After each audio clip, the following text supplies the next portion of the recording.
Hello everyone, आज के इस वीडियो लेक्चर में वैसे स्टूडेंट जो खासकर एएमयू जामिया के लिए एंट्रेंस एग्ज़ाम देने वाले हैं, इम्पॉर्टेंट ये है इस वीडियो में कि इससे पहले मैंने ऑलरेडी यानी कि खिलजी डायनेस्टी मैं आपको पढ़ा चुका हूँ और उसका लिंक भी इस वीडियो के डिस्क्रिप्शन बॉक्स में बना है, उसका प्लेलिस्ट सेपरेट रेडी किया जाएगा। आज के इस वीडियो लेक्चर में हम तुगलक डायनेस्टी से स्टार्ट करेंगे और एंड करेंगे दिल्ली सल्तनत को। तो तुगलक डायनेस्टी का फाउंडर गयासुद्दीन तुगलक होगा, अगर भाई देव आपसे सवाल पूछा जाए। और अगर हम दिल्ली सल्तनत में सबसे ज़्यादा लंबे टाइम तक रूल करने वाला कोई अगर डायनेस्टी रहा तो वो है आपका तुगलक डायनेस्टी, क्योंकि इनका अगर टाइमलाइन देखेंगे तो काफ़ी लंबा है। 1320 से 1414 मतलब ऑलमोस्ट जो है 94 ईयर आप लेकर चल सकते हैं इन्होंने रूल करा था। तो चलिए आगे स्टार्ट करते हैं। मतलब ये तो मैं भी बता दूं कि सेलेक्टिवली बताएंगे। पहली बात यह है कि अगर गयासुद्दीन तुगलक से आपके सवाल पूछते हैं तो किस टाइप के सवाल पूछेंगे। आगे हम स्टार्ट कर रहे हैं गयासुद्दीन तुगलक से और हम यहाँ पे टोटली एंट्रेंस ओरिएंटेड बात करेंगे। इन केस अगर उस टाइप से शायद सवाल आपका नहीं पूछता है तो आपके लिए बेहतर ये कि आप एमसीक्यू प्रैक्टिस क्या करें। ज़रूरी नहीं कि जो आप लेक्चर देखें हो सिर्फ उसी लेक्चर से ही आपके सवाल आए। जब आप एमसीक्यू बहुत ज़्यादा जब एमसीक्यू प्रैक्टिस करेंगे तो कई सारे सवाल बनते हैं, क्योंकि थ्योरेटिकल एक अलग चीज़ हो जाती है और एमसीक्यू। पर आजकल ऐसा होता है यूजुअली अगर आप थ्योरेटिकल ढंग से पढ़ लेंगे तो आराम से आप सोल्व कर लेंगे। चलिए आगे स्टार्ट करते हैं। पहली चीज़ गयासुद्दीन तुगलक से ये कि इन्होंने एक शहर का फाउंड कराया था तुगलकाबाद, जो कि आज भी दिल्ली में है। और उसके बाद जो है इन्होंने कैनल्स बनवाए थे इरिगेशन के लिए। तो आपसे सवाल पूछ सकता है कि कैनल्स किसके द्वारा स्टार्ट किया गया था, पहला ऐसा सुल्तान, तो ये गयासुद्दीन तुगलक थे दिल्ली सल्तनत में। हालांकि एंशिएंट हिस्ट्री में भी कैनल्स बनाए गए हैं। नेक्स्ट अगर हम बात करें तो इसका बेटा था जिसका नाम था जौना खान, और यही जौना खान बाद में मोहम्मद बिन तुगलक का नाम मिलेगा इनको, यानी फुल नेम जो उनका होगा मोहम्मद बिन तुगलक होगा। तो नेक्स्ट सुल्तान बनेगा। लेकिन इंपॉर्टेंट ये है कि ये साउथ में मिशन के लिए तेलंगाना मिशन पे अपने बेटा को भेजा था, यानी जौना खान को, और वहाँ उसने उस तेलंगाना को दिल्ली सल्तनत में ऐड किया था और उसका नाम बदल के सुल्तानपुर कर दिया था।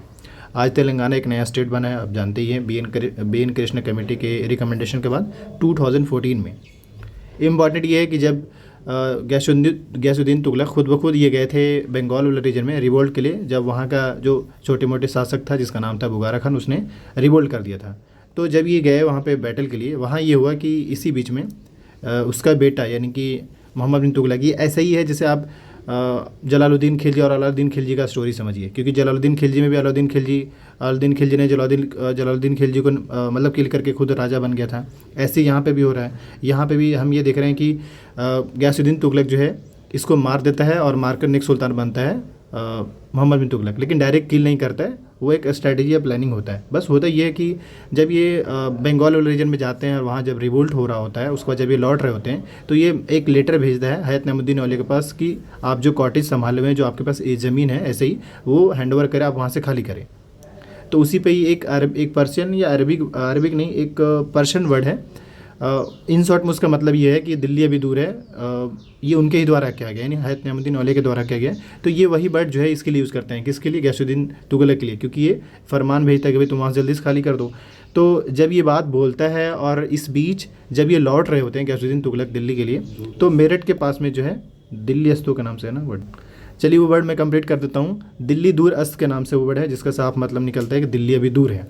खैर, तो जब वो लौट रहे होते हैं, यानी कौन, गयासुद्दीन तुगलक, और जैसे ही जब मेरठ है, दिल्ली से कुछ ही दूर पे मेरठ है, वहाँ पे इन्होंने जो एक अपना कॉटेज सरियाता है, मतलब वहाँ पे रहने के लिए, रात स्टे करने के लिए एक वुडन प्लेस होता है, मतलब वुडन का रात स्टे करने के लिए घर बनाया जाता है। बाय डिफ़ॉल्ट ये होता है कि उसी रात में उसका वुडन कोलैप्स हो जाता है और वो मारा जाता है।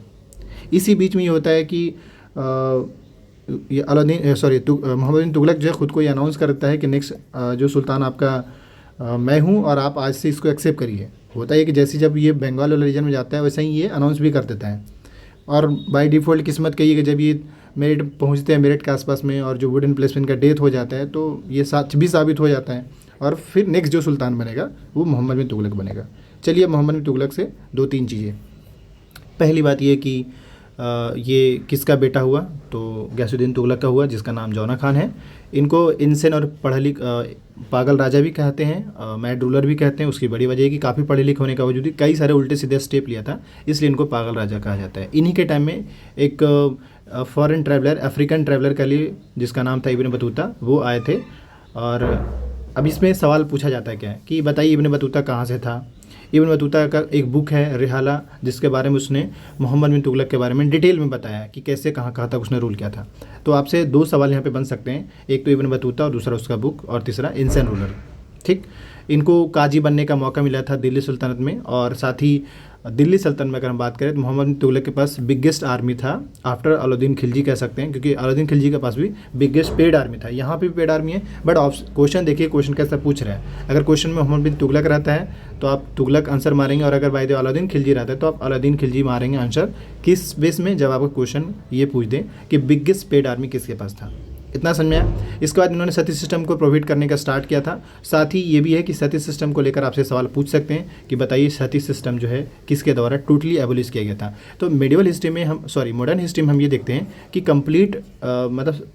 कंप्लीट कह लीजिए प्रोहिबिशन कर दिया जाता है। तो आपसे एक सवाल पूछ सकते हैं, खासकर मॉडर्न हिस्ट्री में ये सवाल बनते हैं कि सती सिस्टम टोटली किसके द्वारा प्रोहिबिट किया गया था। तो लॉर्ड विलियम बेंटिक एक ये, और इसके बारे में अवेयरनेस जो है राजा राम मोहन राय फैलाए थे।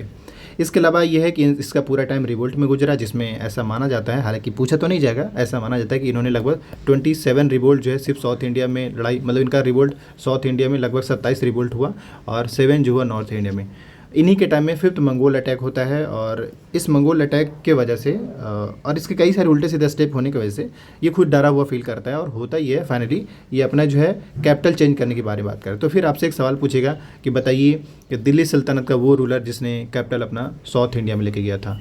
एक तो ऐसा सवाल रेयर ही पूछेगा, लेकिन आपसे ये जरूर पूछेगा कि साउथ इंडिया में दिल्ली सल्तनत का कैपिटल कहाँ था। तो वो आपका दौलताबाद था। ठीक, तो कई सारे इसके डिसीजन जो नुकसान करा दिया। एक तो जैसे ही जब दिल्ली सल्तनत का कैपिटल जैसे ही दौलताबाद में शिफ्ट किया तो काफ़ी नुकसान हुआ, मतलब कई लोग ऐसे ही मर गए थे, क्योंकि पैदल जाना पड़ा था, खाने की चीज़ें ख़त्म हो गई थी रास्ते में, तो आने जाने में काफ़ी बड़ा नुकसान, ये पहला नुकसान हुआ। ऐसे ही नहीं, मतलब इनको पागल ऐसे नहीं कहा जाता था, क्योंकि ऑब्वियस सी बात है, कोई दिल्ली से अगर कोई दौलताबाद जाए तो आप अगर आप इब्न बतूता के बारे में अगर आप सुनेंगे, जो मेडिवल हिस्ट्री अगर किसने पढ़ा हो तो ये मेडिवल हिस्ट्री उसने बताया था कि अगर कोई इंसान दिल्ली से अगर दौलताबाद की ओर जाना चाहे तो कम से कम 40 दिन लगेगा। अब आप सोचिए 40 दिन इंसान चलता रहे, उसका क्या हाल होगा।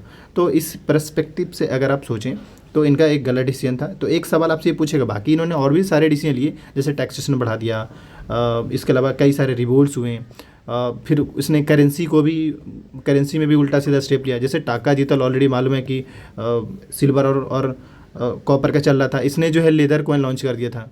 गजब, मतलब ऐसे पागलपन का हद हो चुका था, इसलिए इनका नुकसान हुआ बड़े लेवल पे। तो खैर ये लेदर और ब्रोंज कॉइन की वजह से, क्योंकि ब्रोंज तो आजकल उस टाइम किसी के पास भी होता था, लेदर भी होता था, तो ये बड़ा नुकसान करा देगा और इकोनॉमी पे काफ़ी बड़ा इफेक्ट पड़ा। इस वजह से ये ज़्यादा दिन तक सस्टेन नहीं कर पाया। बट स्टिल ये है, इसीलिए पागल होने की बड़ी वजह 2-3 है। एक तो कैपिटल चेंज करना, दूसरा टैक्सेशन बढ़ा देना, तीसरा करेंसी में चेंज करना। आज भी अगर आप इंडिया में करेंसी जो चेंज है उसका बड़े लेवल पे इम्पैक्ट आपने देखा है। तो खैर ये चीज़ तो है। अब इसके बाद यहाँ तक आप कहें तो आपके लिए काफ़ी होगा। इसके बाद इसका 1351 में इनका डेथ हो जाता है, और अब उसके बाद आते हैं सेकंड सुल्तान, जिसका नाम होगा फिरोज शाह तुगलक। ठीक है, इनका जो टाइम लाइन है 1351 से 1388 है। इनको अकबर ऑफ सल्तनत, दिल्ली सल्तनत पीरियड के नाम से जानते हैं। मतलब ये है कि दिल्ली सुल्तान के अकबर किसको कहा जाता है, वो फिरोज शाह तुगलक, क्योंकि कई सारे इसके स्टेप ऐसे थे जो अकबर ने लिया था अपने टाइम में एज इट इज़। ये भी कई सारे उस टाइप से स्टेप लिए थे आम लोगों के लिए। जैसे बात करते हैं, पहले तो ये आपको समझ में आया कि भाई अकबर ऑफ दिल्ली सल्तनत इनको जानते हैं। दूसरा, इन्होंने कई सारे शहर बनवाए थे, जैसे हिसार हो गया, फतेहाबाद हो गया, फिरोजपुर हो गया, फिरोज शाह कोटला हो गया, इसके अलावा फिरोजाबाद हो गया और जौनपुर हो गया। ये 2 आपके इंपॉर्टेंट है। Firozabad glass city of India के नाम से जाना जाता है, सिराज हिंद जौनपुर के नाम से जाना जाता है। तो ये 2 आपके इंपॉर्टेंट है। साथ ही इन्होंने भी जो है कैनल्स बनवाए थे। इसका दादा यानी कि गयासुद्दीन तुगलक, उसने भी तो कैनल्स बनवाया था ना, तो आप यहाँ से याद रख सकते हैं। ठीक, इसके अलावा इन्होंने गार्डन बनवाए थे जिसमें लगभग 1200 प्लांट लगवाए थे। तो ये तो इंपॉर्टेंट ही नहीं पूछेगा, लेकिन इसके अलावा एक इंपॉर्टेंट सवाल यहाँ से बनता है कि इन्होंने जजिया टैक्स ब्राह्मण पे भी अप्लाई किया था। यूजुअली ये होता था कि जब मोहम्मद बिन कासिम जजिया टैक्स स्टार्ट किया था, तो उस टाइम ऐसा होता था कि ब्राह्मण पे अप्लाई नहीं उसने किया था, जो बच्चे थे उन पे नहीं था, जो बूढ़े लोग हैं उन पे नहीं था, जो बेवा हैं उन पे नहीं था, पर ये ब्राह्मण पे भी अप्लाई कर दिए थे। तो ये हुआ। इसके बाद इन्होंने जो है जो कुतुब मीनार ऑलरेडी दिल्ली में है और जिसका इनिशिएटिव कुतुबुद्दीन ऐबक ने लिया था बनाने के लिए, लेकिन उसको कंप्लीट तो इल्तुतमिश ने किया था। लेकिन इम्पॉर्टेंट यहाँ पे है कि 4th और 5th फ्लोर अगर आप बाई डिफ़ॉल्ट जाएंगे देखने के लिए कुतुब मीनार को, तो 5 फ्लोर का है वो, मतलब 5 स्टोरी का है, ये 5 फ्लोर कह लीजिए। तो 4th और 5th जो है इनके ही द्वारा बनाया गया। किसके द्वारा? फिरोज शाह तुगलक के द्वारा। तो अब आते हैं आगे। इसके अलावा इन्होंने कुछ कुछ डिपार्टमेंट बनाए थे, हालांकि मैं भी पूछ सकता है, जैसे इकॉनमी, लोगों को इकोनॉमिकल हेल्प के लिए उसने दीवान खैरात बनाया था, और मेडिकल हेल्प के लिए दारुल सिफा बनाया था। सती सिस्टम को इसने भी प्रोवाइड किया था। इसके बाद कई सारे लोग आए बट उतना पावरफुल नहीं रहे, लेकिन इसमें लास्ट जो रहा है मतलब रूलर रहा है वो नसीरुद्दीन महमूद रहा है। अब नसीरुद्दीन महमूद का मामला ये हुआ कि उसके ही टाइम में एक मंत्री था जिसका नाम था खिजर खां, और यही खिजर खां नसीरुद्दीन महमूद को वीक पॉइंट को पकड़ेगा और उसको निपटा देगा। उसके बाद फिर ये खिजर खां न्यू डायनेस्टी कायम करेगा जिसका नाम होगा सई डायनेस्टी, और ये सई डायनेस्टी जो फर्स्ट ईयर डायनेस्टी पूछेगा, फर्स्ट ईयर डायनेस्टी का फॉर्मेशन करेगा। यूजुअली ऐसे सवाल बनते नहीं हैं, यूजुअली ऐसा सवाल तो बनता नहीं है कि भाई सिया डायनेस्टी कौन था, बट क्योंकि वो कंट्रोवर्शियल चीज़ों पे आजकल सवाल बनते नहीं हैं। तो खैर पहला सिया डायनेस्टी जो है वो सैयद डायनेस्टी यानी कि खिजर खां के द्वारा, और खिजर खां ही सैयद डायनेस्टी का फाउंडर होगा। इम्पॉर्टेंट ये है कि आपको ये भी मालूम है कि अगर हम दिल्ली सल्तनत के हिसाब से बात करें तो लोग सुल्तान का टाइटल लेते थे। तो स्टार्टिंग में आपने देखा कुतुबुद्दीन ऐबक भी नहीं लिए थे, और ये भी यानी कि खिजर खां भी नहीं लिया था, क्योंकि ये सिया था तो इस वजह से इन्होंने नहीं ले पाए। अब उसके बाद कई सारे इनके टाइम में अलग अलग राजा हैं, बट उतना इंपॉर्टेंट नहीं है। इसमें मैं भी बस एक आध दो सवाल पूछ दे कि इसमें मेरे हिसाब से कोई ऐसा इंपॉर्टेंट नहीं है लग रहा है कि कोई ऐसा सवाल पूछेगा। बस एक लास्ट सवाल ये पूछेगा कि सई डायनेस्टी का लास्ट रूलर कौन था, तो वो बहलोल था। और बहलोल के बाद, बल्कि बहलोल नहीं, बहलोल ऑलरेडी सई डायनेस्टी में मंत्री के पोस्ट था, और उसके बाद जो है बहलोल लोदी सई डायनेस्टी को ख़त्म करके अपना एक डायनेस्टी फाउंड किया जिसका नाम हुआ लोदी डायनेस्टी। क्योंकि यूजुअली हम ये देख रहे हैं अभी तक कि दिल्ली सल्तनत में कोई ना कोई ऐसा बंदा रहा है जो मंत्री या किसी पोस्ट पे रहा है, और उसको जैसे ही मौका मिला है उस डायनेस्टी को ख़त्म करके अपने नाम का डायनेस्टी फाउंड किया है। तो सही डायनेस्टी में हम ये देख रहे हैं कि हालांकि इसमें दो तीन लोग आए हैं, जैसे कि एक खिजर खां हो गया, मुबारक शाह हो गया, मोहम्मद शाह हो गया, आलम शाह हो गया। ये तीनों बस टेम्प्रेरी, कोई खास बड़ा इम्पैक्ट, क्योंकि सबसे छोटे टाइम तक, सबसे कम टाइम तक यही डायनेस्टी रूल करा है। नहीं, इससे पहले तो अलाउद्दीन खिलजी का रहा है। खैर, तो इसके बाद नेक्स्ट अगर हम बात करें, इसके बाद अगला डायनेस्टी फाउंड होगा लोदी डायनेस्टी, और लोदी डायनेस्टी का फाउंड होगा बहलोल लोदी। बहलोल लोदी पूछ सकते हैं। इसने एक तो लोदी डायनेस्टी का फाउंड किया, दूसरा इसने बहलोली कॉइन नाम का लॉन्च किया था। इसके अलावा जौनपुर को इसने लोदी डायनेस्टी में ऐड किया, और इसका बेटा होगा सिकंदर लोदी जो कि अगला सुल्तान बनेगा, यानी अगला नेक्स्ट रूलर बनेगा लोदी डायनेस्टी का। सिकंदर लोदी से रिलेटेड ज़्यादा कुछ नहीं पूछेगा। इंपॉर्टेंट यह है कि यही सिकंदर लोदी है जिसके टाइम में वास्को डी गामा 17 मई 1498 को आया था, क्योंकि इसका टाइमलाइन देखेंगे तो उससे मैच कर रहा होता है। तो वास्को डी गामा के बारे में जब आप मॉडर्न हिस्ट्री में पढ़ेंगे तो पता चलेगा। खैर, तो सिकंदर लोदी यानी next Sultan of Lodi dynasty, इनके टाइम में वास्को डी गामा है, और सिकंदर लोदी जो है आगरा के पास में सिकंदराबाद नाम का शहर बसाया था। ठीक है, इसके बाद इसने कैपिटल दिल्ली से आगरा शिफ्ट किया था, और इसके बाद और ज़्यादा इंपॉर्टेंट है नहीं, जैसे गाजी सिकंदरी इसने मेजरमेंट डिवाइस लाए थे। खैर, इसके बाद इसका बेटा होगा जिसका नाम होगा इब्राहिम लोदी, और अगला जो रूलर होगा लोदी डायनेस्टी का इब्राहिम लोदी होगा। अब आते हैं इब्राहिम लोदी से। इब्राहिम लोदी जो होगा वो लास्ट रूलर होगा दिल्ली सल्तनत का, हालांकि आगे हम डिटेल में पढ़ेंगे। इम्पॉर्टेंट ये है कि इब्राहिम लोदी से बैटल होता है, बैटल का नाम होता है बैटल ऑफ खतौली, जिसमें संग्राम सिंह और इसके राणा इसके बीच में होता है, इब्राहिम लोदी के बीच में। तो इस बैटल में यह है कि ये जीत जाता है, ये हार जाता है, और इस वजह से कहीं ना कहीं इसके वीक पॉइंट पकड़ा जाता है। इसके बाद इसके टाइम में 2-3 रूलर हैं, पर मेरी समझ ये है कि उतने इंपॉर्टेंट है नहीं, इसलिए मैं कुछ यहाँ पे स्किप करना चाहूँगा। थोड़ा सा मैं यहाँ पे कहानी समझा दूँ कि हुआ क्या है। इब्राहिम लोदी में हम ये देख रहे हैं कि अगला लोदी डायनेस्टी का रूलर तो बना ही है, और इसके टाइम में एक बैटल हुआ बैटल ऑफ खतौली के नाम से, जिसमें इब्राहिम लोदी और राणा सांगा के बीच में होगा, और ये राणा सांगा इसको हरा देता है पहला। लेकिन दौलत खान लोदी का इसका अंकल होता है, किसका? इब्राहिम लोदी का अंकल होता है दौलत खान लोदी, और ये पंजाब वाला रूलर में रूल कर रहा होता है, और आलम खां एक बंदा होता है जो दिल्ली वाला के आसपास में रूल कर रहा होता है। तो होता ये है कि ये जो अंकल है ना, यही अंकल जो है इन्वाइट करेगा किसको? बाबर को, और बाबर फिर आकर अटैक करेगा, और फिर जो फर्स्ट बैटल ऑफ पानीपत जो होगा वो बाबर और इब्राहिम लोदी के बीच में होगा, और उस बैटल में इब्राहिम लोदी मारा जाता है। और उसके बाद फिर न्यू डायनेस्टी का कायम फाउंड होता है, मुग़ल डायनेस्टी, जिसका फाउंडर कौन होगा? वो होगा आपका बाबर। तो बाबर का बस कॉन्सेप्ट ये, अच्छा बाबर ऐसा नहीं इंडिया से था, बाबर जो आया था वो आया था अफ़गानिस्तान से आया था।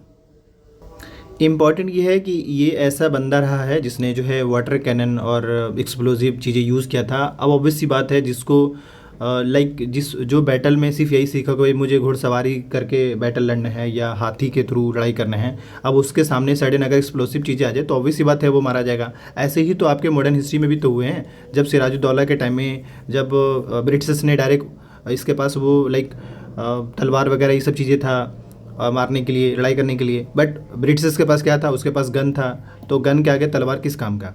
तो कहीं ना कहीं इसका तो इम्पैक्ट पड़ेगा ही पड़ेगा। तो ऐसे ही अगर हम बाबर के बारे में देखें तो बाबर में ही ऐसे ही कुछ दिख रहा है। तो चलिए अब हम बाबर से यानी मुगल डायनेस्टी को स्टार्ट कर रहे हैं यहाँ से। और मुगल डायनेस्टी में जो हमारा पहला जो रूलर होगा वो बाबर होगा, जिसका टाइमलाइन जो होगा 1526 से लेकर के 1530 तक बीच में। अच्छा, मैं फिर से कह रहा हूँ कि इससे पहले जो मैंने बताया ना, ये टू द पॉइंट है, सेलेक्टिवली है। हाँ, इसके अलावा आप सोर्सेज के तौर पे एक तो मैं जो नोट्स दिखा रहा हूँ ये नोट्स आपके काम का है, दूसरा आपके पास लूसेंट का जो बुक है अगर वो पीडीएफ हो वो बुक हो काफ़ी है। उसके बाद ये दो चीज़ें हो गया सोर्सेज के तौर पे, और तीसरा आप जितना ज़्यादा एमसीक्यू प्रैक्टिस करेंगे। तो चलिए अब हम बाबर से स्टार्ट करते हैं। बाबर के बारे में अगर बात करें, इनका टाइमलाइन जो है 1526 से 1530 तक का है। अच्छा, थोड़ा सा टाइमलाइन समझा दें कि हम लोगों ने जो है 1526 से 1707 तक में ये देखेंगे। जैसे अगर हम बात करें 712 एडी से आप चले आइए कहाँ 1526 तक हमने पढ़ लिया है, ठीक है, जिसमें 1206 से हम यूँ समझिए कि 1206 से 1526 तक रेगुलर ढंग से पढ़े हैं। 712 से 1206 के बीच में 3 रूलर देखें, एक तो मोहम्मद मिकासी, मोहम्मद गोरी, महमूद गजनवी, पर उसके बाद कुतुबुद्दीन ऐबक से लेकर के देखिए कहाँ तक, लोधी डायनेस्टी तक, ये 1526 तक रहा। अब 1526 से हम 1857 तक पढ़ेंगे, और इस 1857 में 1526 से 1707 तक टोटल 6 एम्पेयर होंगे, 6 रूलर होंगे, और ये 6 रूलर इंपॉर्टेंट है। लेटर में रेयर ऐसा होता है, हाँ लेटर में जो है बहादुर शाह जफर इंपॉर्टेंट है, बाकी उतना इंपॉर्टेंट नहीं है, बट स्टिल अभी फिलहाल ये जो 6 एम्पेयर है इसको ढंग से पढ़ेंगे। ये 6 एम्पेयर यानी 6 एम्पेयर कहाँ से, मुगल डायनेस्टी से। हालांकि मुगल डायनेस्टी तो यूँ समझ लीजिए 1857 तक चलेगा, बहादुर शाह जफर तक चलेगा। लेकिन चलिए स्टार्ट करते हैं। अगर हम बाबर से स्टार्ट करें तो पहला सवाल आपसे पूछा जाएगा कि बाबर कहाँ से आया था, तो फरगना तर्की से आया था। इसके फादर तैमूर लंग और मदर जो था वो चंगेज़ खां की ओर से था। ऐसा सवाल तो पूछेगा नहीं, पर बाबर के लिए एक क्रिटिकल सिचुएशन ये था कि बाबर का उम्र जैसे ही 11 साल का हुआ था उसको फरगना का रूलर बनने का मौका मिला था। उसकी वजह थी उसके फादर का डेथ हो चुका था। तो बाबर जो राजा बना था वो अकबर से भी पहले बन चुका था, क्योंकि अकबर का अगर आप देखेंगे तो 14 ईयर है, पर अगर बाबर की बात करें तो 11 साल में ही उसको रूलर यानी राजा बनने का मौका मिला था। कहाँ, तुर्की में, इंडिया में नहीं, क्योंकि इंडिया में तो बाद में जब बैटल लड़ा जीता तब हुआ। तो आगे सीन ये कि 1502 में एक बैटल हुआ था, बैटल सरायपुल के नाम से, बाबर और शैबानी खान के बीच में। अच्छा, ये शैबानी खान ऑलरेडी दिल्ली में रूल कर रहा था और बाबर को इंडिया में एंट्री मारना था, तो उसने पहला जो बैटल लड़ा था वो सरायपुल के नाम से, और इस बैटल में बाबर हार गया था। ठीक, शैबानी खान इसको हरा दिया था।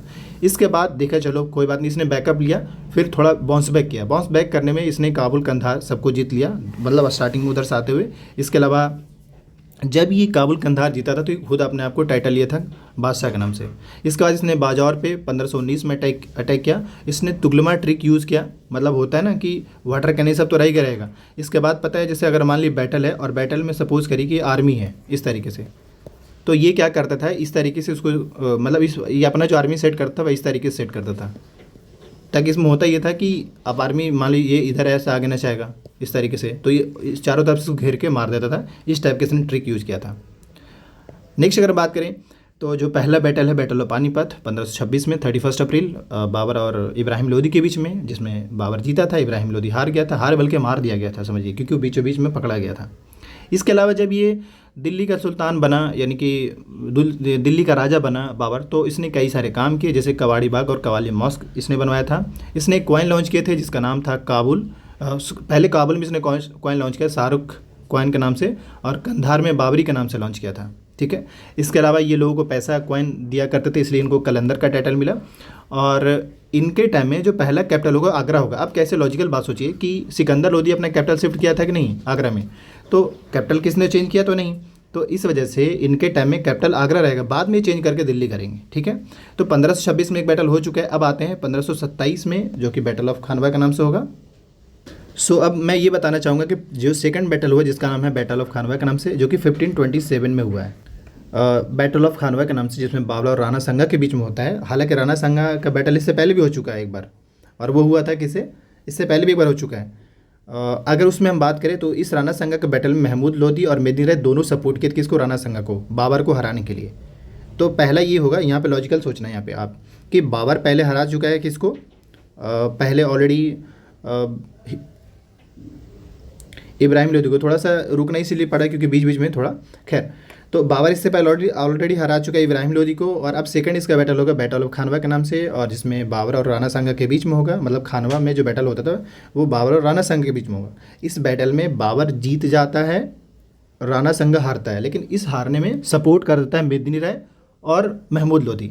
तो आगे 2 बैटल इससे भी होंगे, यहाँ पे समझ लिए। इस बैटल को जीतने के बाद ये जिहाद का टाइटल, मतलब इस बैटल को लड़ा था और इसने जिहाद का टाइटल दे दिया था। तो ये जब जीता उसके बाद खुद को एक गाजी का टाइटल दिया।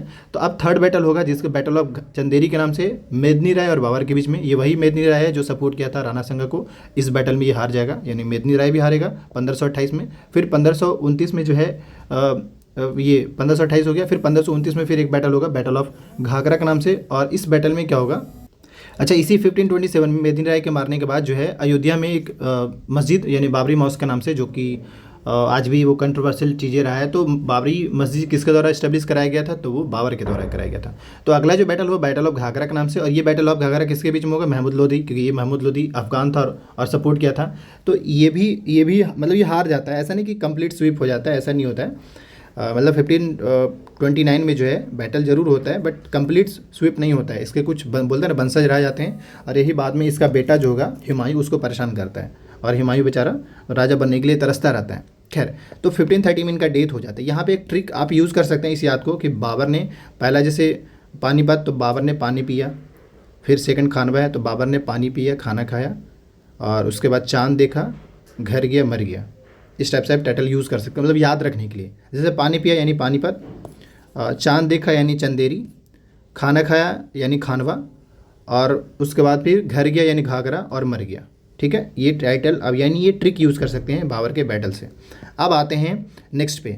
बाबर निकल लिया है, लेकिन बाबर का बेटा होगा 4, उस बाबर का 4 बेटा होगा जिसका नाम होगा हुमायूं, कामरान, अस्करी, हिंदाल। ठीक है, अब आगे क्या होगा कि बाबर अपना जो डायनेस्टी होता है यानी अपना जो दिल्ली सल्तनत को अलग अलग पार्ट में डिवाइड कर देता है। जैसे कि हुमायूं को अपना जो बाबर का एक बेटा होता है बड़ा बेटा हुमायूं, उसको दिल्ली और आगरा देता है, काबुल कंधार कमरान को देता है, और अस्करी को संभल देता है, और अलवर जो होता है वो हिंदाल को देता है। ठीक, इतना समझ में आ गया कि कहीं ना कहीं मुगल डायनेस्टी में जो इतना मतलब अपलिफ्ट हुआ था हुमायूं के टाइम में, वो ऐसे बाबर जो इस तरीके से डिवाइड करके जाता है। तो चलिए स्टार्ट करते हैं। सबसे पहली बात हम हुमायूं से स्टार्ट करते हैं। हुमायूं का बर्थ जो है काबुल में हुआ था, और इसके कई सारे एनिमी थे। जैसे महमूद लोदी कंप्लीट स्वीप नहीं हो पाया था, बहादुर शाह गुजरात में था, और शेर खां जो था बिहार में। ये 3 इसके दुश्मन थे, और इन तीनों की वजह से 2 तो चल जाते, लेकिन शेर खां जो है इस मतलब बहुत नुकसान कराता है। और सीन ये होता है कि शेर खां अपने नाम का डायनेस्टी भी कुछ दिन तक चलाता है, तब उसका फिर से मुगल डायनेस्टी कायम होता है। तो खैर, सीन ये कि फर्स्ट जो इसका अटैक होता है कालिंजर में होता है, जहाँ का राजा प्रताप रुद्रदेव होता है, और ये पहला अटैक होता है। इससे कोई खास रिजल्ट नहीं आता है, लेकिन 1531 में एक बैटल होगा हुमायूं और महमूद लोदी के बीच में, जो मारा जाएगा इस बार कंप्लीट। इसके बाद शेर खान जो था वो बंगाल वाला रीजन में रूल कर रहा था उस टाइम। तो उस टाइम शेर खां के कंट्रोल में बिहार और बंगाल दोनों था। तो अगला जो बैटल होगा हुमायूं से इसी से होगा, लेकिन इस बैटल में कोई खास फ़ायदा नहीं होता बल्कि नुकसान होता है, और ये नुकसान आगे तक जारी रहता है। 1532 में चौरगढ़ पे अटैक करता है। पर अब जैसे यहाँ पे यूजुअली सवाल तो वैसे यही पूछता है पहला कि शेर शाह और इसके बीच का बैटल। खैर, आगे बैटल होगा बैटल ऑफ चौसा के नाम से, मतलब आगे इतना इंपॉर्टेंट ये बैटल नहीं है, बट आपके बैटल 1539 में बैटल ऑफ चौसा इंपॉर्टेंट है। इसमें शेर खां और हुमायूं के बीच में होता है। शेर खां जीत जाता है, हुमायूं हारता है, और उसको भागना पड़ता है।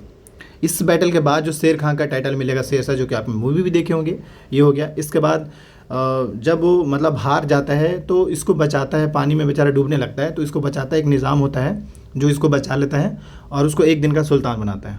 ठीक, अगला बैटल होगा 1540 में बैटल ऑफ कन्नौज। इसमें कंप्लीट हार जाता है और इसको भागना पड़ जाता है, किसको, हुमायूं को। ठीक, इसके बाद जो इस तरीके से जो शेर खां जो है यानी शेरशाह जो है अगला डायनेस्टी कायम करेगा उसी मुगल में, यानी दिल्ली का, जिसका नाम होगा सूरी डायनेस्टी। ये कुछ दिन तक चलता है, लेकिन फिर खैर आगे कई सारे चेंजेज आते हैं। हारने के बाद, शेर खां से हारने के बाद हुमायूं क्या करता है, वहाँ से भाग जाता है, और उसके बाद फिर वो शादी करता है हमीदा बानो बेगम से। ठीक, उसके बाद शादी करने के बाद, यानी शादी कब होता है 1541 में। इसके बाद ये जाता है, ये राजस्थान नहीं बल्कि पंजाब, अमरकोट के लिए पंजाब में। तो ये पंजाब जाता है, वहाँ के किंग विरसाल है, मतलब शादी करके वाइफ को वहाँ पे सिक्योरिटी रीजन की वजह से वहाँ पे छोड़ करके, यानी वहाँ पे रख करके चला जाता है अपने भाई के पास। कहाँ? अस्करी हिंदाल जो है वो, यानी कि सीधा अफ़गानिस्तान चला जाता है। तो वहाँ जाता है, तो वाइफ को, मतलब शादी के वाइफ को यहाँ छोड़ा, उसके बाद चला गया वहाँ।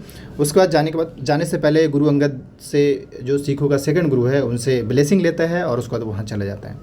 उसके बाद जब वहाँ जाता है तो भाई से सपोर्ट मांगता है, भाई सपोर्ट देने से मना कर देता है। इसके बाद वो वहाँ कमरान को निपटा देता है और काबुल कंधार फिर से कनकट कर लेता है। इसका एक कमांडर इन चीफ होता है जिसका नाम होता है बहराम खां, जो कि आगे अकबर को भी सपोर्ट करेगा। तो ये बहराम खां को कमांडर इन चीफ अपना बनाता है, ठीक है, कमांडर इन चीफ अपना बनाता है। और इसके बाद क्या होगा कि इसके प्रेजेंस में नेक्स्ट बैटल होगा। पहले 1504 में पेशावर जीतता है, फिर लाहौर जीत लेता है, फिर 1555 में एक बैटल होगा मच्छीवाड़ा के नाम से, जिसमें शेर शाह सूरी का एक बार, मतलब सूरी डायनेस्टी से नासिर खां होगा, उसके बीच में और इसके बीच में होगा। और इस बैटल में नासिर खां मारा जाता है और फिर से जो है दिल्ली में सूरी डायनेस्टी ख़त्म हो करके मुग़ल डायनेस्टी फिर से कायम होगा, ठीक है। तो 1540 से सीधा 1500, मतलब ये 15 ईयर का गैप हो जाता है। 1555 में सूरी डायनेस्टी ख़त्म होगा और इसके बाद मुग़ल डायनेस्टी का फाउंड हो जाएगा, ठीक। तो इस तरीके से 1556 में जो है 1555 में तो जीत लेता है, और बल्कि कह लीजिए न्यू डायनेस्टी का फाउंड भी हो जाता है। लेकिन बाय डिफ़ॉल्ट ये होता है कि 1556 में जो है क्या होता है, बेचारा लाइब्रेरी में जो है गिर जाता है। वहाँ असल में एक लाइब्रेरी बनाया था जिसका नाम था दीन पना, और वहीं वो गिरने की वजह से उसका डेथ हो जाता है, ठीक है। नेक्स्ट अगर बात करें तो हुमायूं टॉम्ब, इनके नाम से टॉम्ब बनाया गया हुमायूं टॉम्ब, जो कि दिल्ली में ही है। और ये जो कंप्लीट कराया जाता है अकबर के द्वारा, ठीक है, मतलब हुमायूं टॉम्ब कंप्लीट।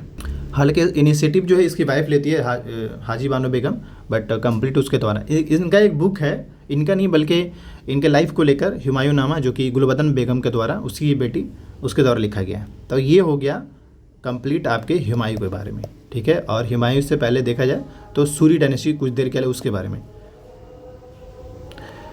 वीडियो ऐसा है आधे घंटे का हो चुका है, मैं इसमें यहीं तक एंड करना चाहूँगा। आगे नेक्स्ट क्लास में हम पहले सूरी डायनेस्टी को अच्छे से क्लियर करेंगे, मतलब जो सूरी डायनेस्टी कितने दिन चले, उसके बाद फिर अकबर से सीधा स्टार्ट होगा, क्योंकि अब हुमायूं तो मर चुका है, डेथ हो चुका है इसका। तो नेक्स्ट जो रूलर बनेगा वो अकबर बनेगा, उसको फिर अकबर से हम स्टार्ट करेंगे। होपफुली वीडियो हेल्पफुल हुआ होगा।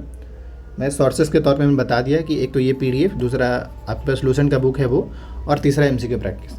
इसके अलावा कोई ऐसे टॉपिक, कोई चीज़ ऐसे नहीं समझ में आए तो मुझे कमेंट कीजिएगा, हम उसी हिसाब से आपके रिस्पॉन्ड कर देंगे। Thank you.